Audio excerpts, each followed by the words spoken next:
ETV Bharat Urdu में आपका खैर मकदम है। न्यूज़ टाइम की अहम खबरें।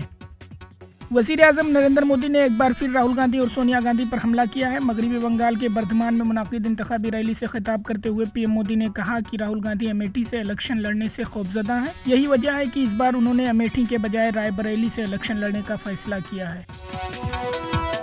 रायबरेली से राहुल गांधी के नामजदगी दाखिल करने के दरमियान मरकजी वजीर दाखिला अमित शाह ने कहा कि सोनिया गांधी ने राहुल गांधी को 20 बार लॉन्च किया है, लेकिन उन्हें कामयाबी नहीं मिली।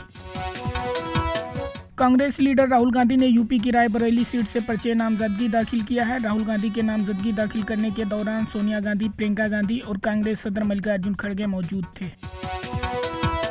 अमेठी से कांग्रेस के उम्मीदवार किशोरी लाल शर्मा ने अपना पर्चे नामजदगी दाखिल किया। इस दौरान उन्होंने कहा कि अमेठी मेरे दिल में है, हम यहाँ 40 साल से मसरूफ़ हैं और मैं हुक्म पर अमल कर रहा हूँ। सुप्रीम कोर्ट ने दिल्ली की तिहाड़ जेल में बंद चीफ मिनिस्टर अरविंद केजरीवाल की जमानत को लेकर एक अहम तबसरा किया है। सुप्रीम कोर्ट का कहना है कि वो आइंदा इंतखाबात की वजह से दिल्ली के वजीर आला अरविंद केजरीवाल की अबूरी जमानत पर दलाइल सुनने पर गौर कर सकती है। झारखंड हाई कोर्ट ने साबिक सीएम हेमंत सोरेन की दरख्वास्त जमानत मुस्तरद कर दी है। हेमंत सोरेन ने अपने चचा की आखिरी रसूमात में शिरकत के लिए जमानत की दरख्वास्त की थी। पीडीपी सदर महबूबा मुफ्ती ने जुमेरात के रोज राजौरी में रोड शो के दौरान कहा कि अनंतनाग राजौरी पार्लिमानी नशिस्त पर बीजेपी उम्मीदवार की जमानत जब्त हो जाएगी।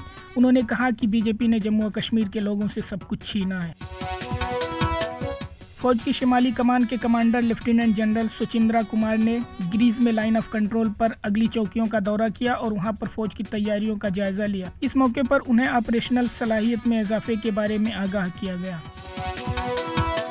मुत्तहिदा अरब अमीरात में गुज़िश्ता माह सैलाब आने के कुछ दिन बाद ही शदीद बारिशों का सिलसिला फिर से शुरू हुआ है और कई परवाज़ें मनसूख, जबकि बाज़ परवाज़ें दुबई से बाहर ताख़ीर की शिकार हैं, जबकि लोगों को घर से काम करने और तलबा को भी घर से ही तालीम हासिल करने को कहा गया है। अमेरिका की कोलंबिया यूनिवर्सिटी और UCLA समेत कई तालीमी इदारों में गजा जंग की मुखालिफत में जारी मुजाहिरों को इंतजामिया ने ताकत का इस्तेमाल करते हुए ख़त्म करा दिया है। इजरायली जारहियत की मुखालिफत कर रहे तलबा के खिलाफ इस क्रैकडाउन में तकरीबन 2100 मुजाहिरीन को गिरफ्तार किया गया है। खबरों के ताज़ा अपडेट्स के लिए ETVBharat.com लॉग इन करें।